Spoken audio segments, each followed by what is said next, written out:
Já estamos de volta e eu converso com o fisioterapeuta Gonçalo Alday. Gonçalo, vamos começar mostrando um filminho do Charlie Chaplin que mostra bem isso. Vamos sim, Mônica. Roda o VT. Olha, esse filme, chama Tempos Modernos, é um filme do famoso Charlie Chaplin, e ele mostra a atividade do Charlie Chaplin dentro de uma empresa. Obviamente, a gente vê no vídeo aí, sob pressão do chefe, ele querendo mais produção, mais velocidade. Você vê que o Charlie Chaplin não tem tempo nem de espirrar, de coçar o nariz, de fazer nada. E, obviamente, o empregador, né, ele vai querer mais atividade, mais velocidade para ter mais produção. Mas acaba acontecendo uma coisa, claro, com toda a genialidade do Charlie Chaplin, uma coisa muito engraçada. Ele se envolve num acidente de trabalho e tem todo o humor no meio, né, como esse cara faz como ninguém. O Charlie Chaplin é um gênio do cinema mudo. E ele acaba começando a desenvolver problemas, acho que você vai conseguir explicar muito bem, problemas psicológicos, por conta da pressão que é exercida sobre ele dentro da empresa. E obviamente, as lesões por esforço repetitivo vão ocorrer inevitavelmente. Aí os companheiros de trabalho já ficam preocupados com ele já está desenvolvendo uma loucura, ele começa a apertar a porquinha para tudo quanto é lugar, inclusive no companheiro de trabalho dele, o patrão vem cobrar ele também aperta o nariz. Enfim, é uma forma de demonstrar que o esforço repetitivo dentro das indústrias, desde aquela época, da época da industrialização até os dias de hoje, tem que tomar muito cuidado por conta de lesões, né? É muito comum hoje também, né, o esforço repetitivo, as lesões por esforço repetitivo. Exatamente.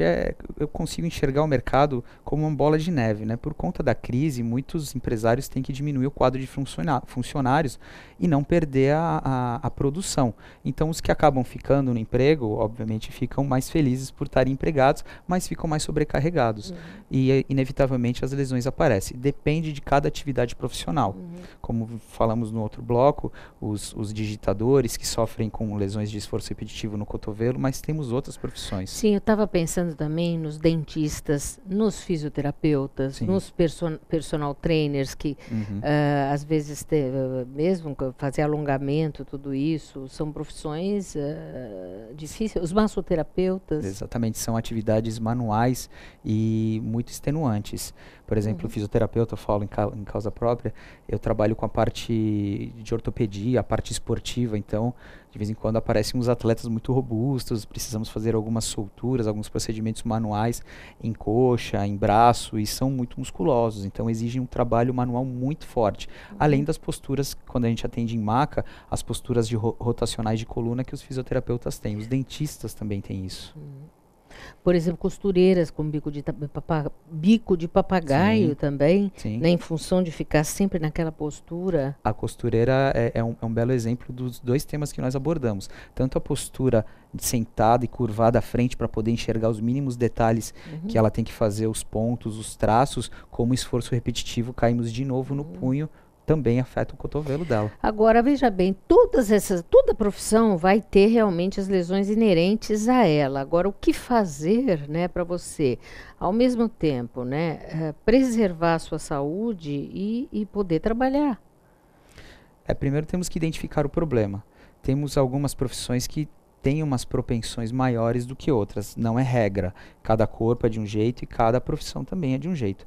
Como eu falei, os fisioterapeutas normalmente, não é uma regra, não é 100%, mas normalmente tem muitas afecções de coluna, como podem ter afecções de cotovelo, de perna, de joelho, quadril, entre outras. Então é identificar as principais lesões daquela profissão, entender o problema que o paciente te traz e tentar fazer um trabalho preventivo. Como falamos no bloco anterior, para afecções de cotovelo, fazer os fortalecimentos adequados para o punho específico, os alongamentos, um trabalho preventivo para evitar esses problemas. Sim, no fundo, cada vez mais a gente preconiza a importância do condicionamento físico, Sim. do fortalecimento muscular, não é? Porque sem fortalecimento muscular, nada disso é possível, não é? É verdade. Comparando com os esportes, tanto de atletas amadores quanto atletas profissionais, toda grande modalidade esportiva por trás vem o fortalecimento, seja feito com fisioterapeuta, com educador físico, dentro de uma sala de musculação, com atividade funcional e nas profissões também. O atleta profissional utiliza o esporte para o seu ganha-pão, para ele poder sobreviver. Então ele precisa de uma gama de profissionais, tanto nutricionista, quanto um bom dentista, um psicólogo do esporte, um educador físico, um fisioterapeuta, para ele estar protegido e poder render melhor. Um profissional, seja ele médico, dentista, advogado, psicólogo, qualquer outra atividade profissional, tem as suas lesões inerentes da própria profissão e precisa também desse suporte, dessa equipe multiprofissional, ajudando ele para ele ter uma vida longa profissional, né? É muito importante. Já voltamos a falar. Ouça agora a doutora Elizabeth Gaspar, especialista em saúde bucal.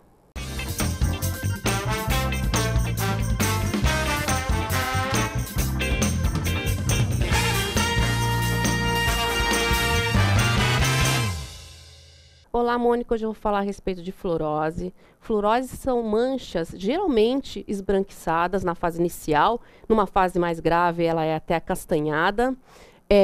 Se origina na fase de formação dentária e geralmente é de forma similar, ou seja, o mesmo dente direito é o mesmo dente esquerdo que vai ter essa mancha, tá? É uma característica principal da fluorose, isso, é simétrico.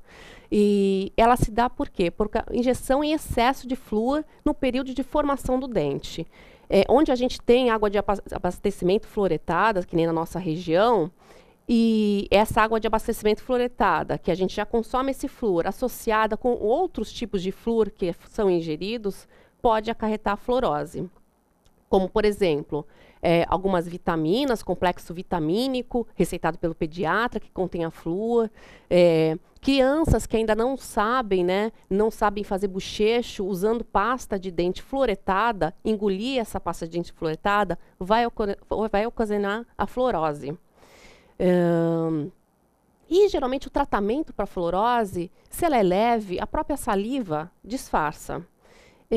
Um polimento, tá tudo certo. Agora, se for mais grave, se for mais acastanhada, perceptível, é uma restauração tradicional, convencional de resina, que a gente já faz o tratamento dela, já fica mais estético. Bom, espero ter esclarecido. Até semana que vem.